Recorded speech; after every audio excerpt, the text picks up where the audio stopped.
Sabato 26 aprile, San Cleto Papa. È il 116° giorno dall'inizio dell'anno, ne mancano 249 al termine. Il sole sorge alle 6:06 e tramonta alle 20:13. La luna si leva alle 5:16 e tramonta alle 18:44.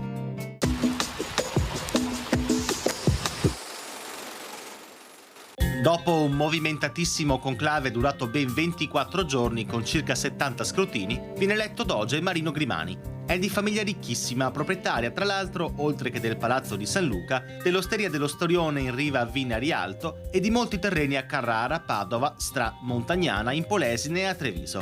Viene ricordato per le incredibili somme spese per festeggiare la sua elezione a doge.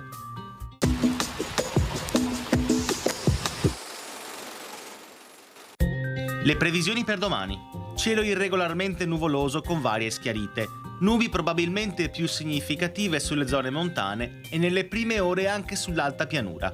Alcune precipitazioni con qualche possibile rovescio temporale, più che altro sulle zone montane. Limite delle nevicate sui 2100-2400 metri. Per le temperature minime, contenute variazioni di carattere locale sulle zone orientali e aumenti altrove. Per le temperature massime, prevale una contenuta diminuzione.